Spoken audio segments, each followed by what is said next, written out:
ถ้าสบายดีทุกคนสบายดีทุกคนเมื่อนี้บ่ได้ออกหากินเบ็ดได้เหมือนได้บ่ได้ไปหาตึกเบ็ดได้เขาเห็นคอนเทนต์มาเที่ยวน้ำทีมงานเพิ่นคอนเทนต์แล้วคอนเทนต์ออกมาเที่ยวอยู่สายใต้ทุกคนเมื่อนี้งดการออกหากินงดการไปสิบเบ็ดเดี๋ยวทีมงานสิพาไปเที่ยวอยู่ตัวเมืองปากเซ่เขตพุทธสลาวจังหวัดทุกคนขามหัวไปผู้ที่สลาวนะเด้อทุกคนตอนนี้มันทางลงใต้เด็กก็จะน้องเอาปีนี้มาสิเราต้องใต้ย่างขึ้นเลยโอมเลยปุ๊บประมาณผ่าพกรักอย่างนั้นเจ็บแล้วย่างพันย่างขึ้นผู้3 ชั่วโมงพันย่างนั่งซื้อพ่อไข่แบบย่างสูงขึ้นลงนึงนะ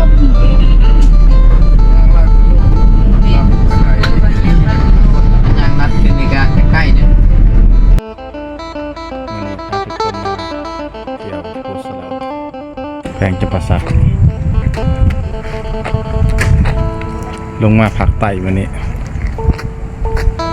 เที่ยวนี่เลยลงมาเอาพรมเบียร์แม่นแหละ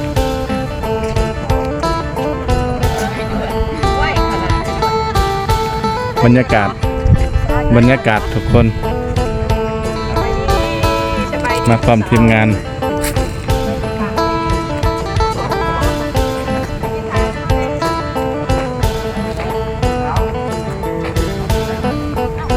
นี่บรรยากาศแคมป์ของมีพระใหญ่องค์ตื่อชื่อดังประจำแขวงจำปาสัก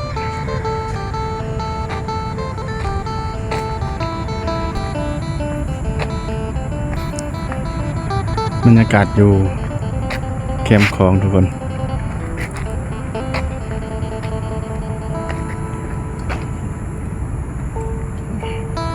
องค์ใหญ่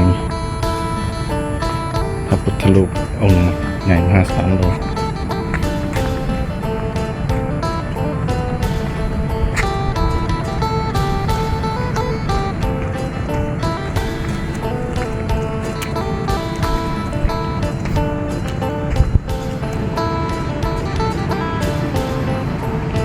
ทั้งรวมทั้งไตแมน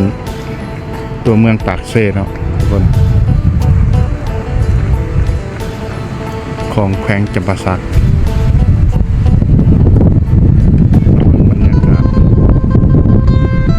บรรยากาศดีได้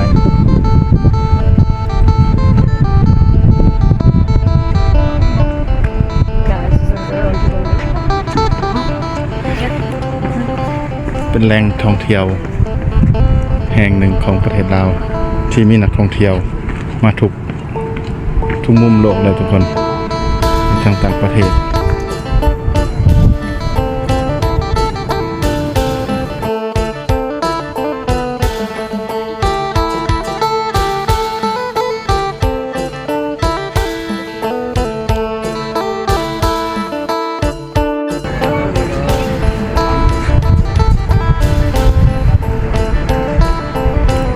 กัวคำน้ำคลองทุกคน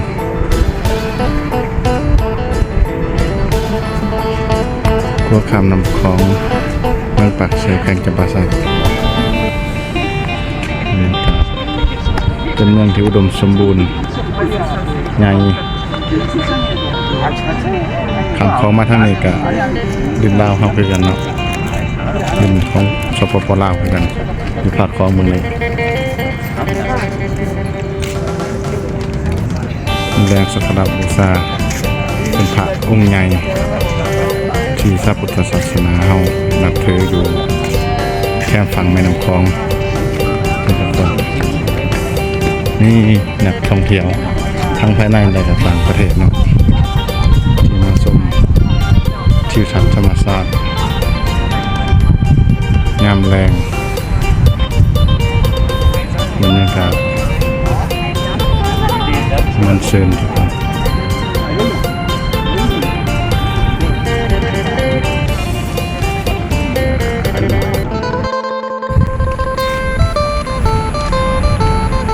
หลังจากขึ้นมาแต่แคมป์ของเบิ่งท ทิวทัศน์ชมตัวเมืองนครปากเซแล้วเขาก็ย่างขึ้นมาแถวเป็นบอนที่ว่าพระพุทธรูปเนาะเป็นเห็นเป็นแถวเป็นตั้งเป็นแถวก็เป็นผู้นะทุกคน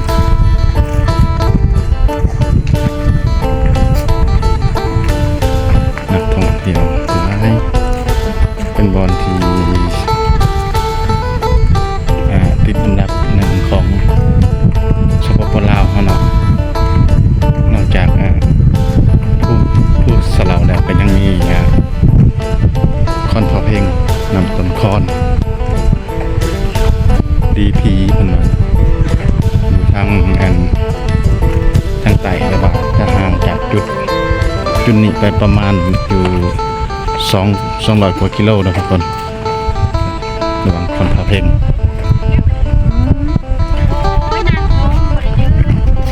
แต่ว่าถ้ามีโอกาสจะได้พาทุกคนไปเที่ยวน้ำกันอยู่วันคอนพระเพลงเป็นสถานที่สักการะบูชาแห่งหนึ่ง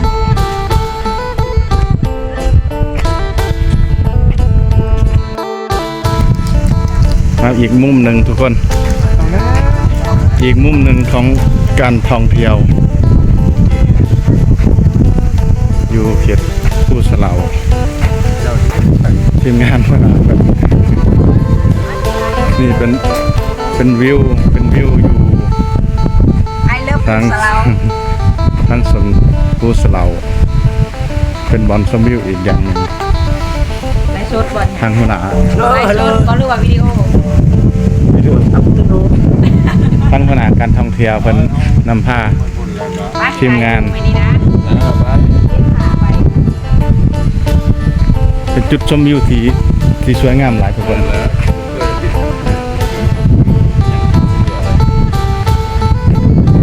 เป็นขอบที่เป็นจัดวางทุกคนนี่เป็นมุมหนึ่งที่อยู่ทางเทิงก่อน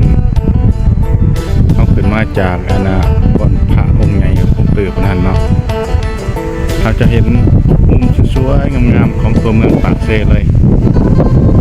แสงจับประชัดสวยงามลมเย็นสบาย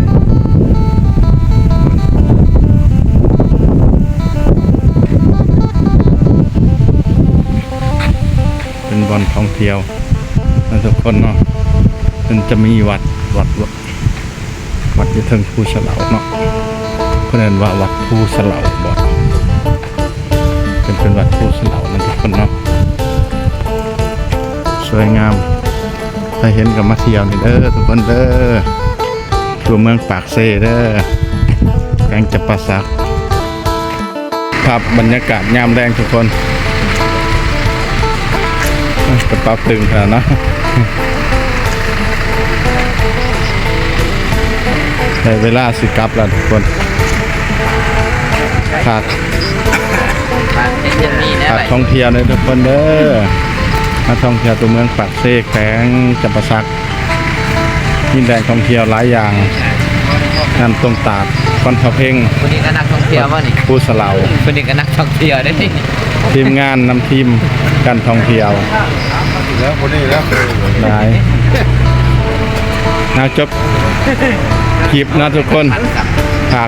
ฝากกดไลค์กดแชร์นะทุกคนเด้อส่องประมาณหากินแคมบ้านทุกคนจบคลิปแล้วบ๊ายบาย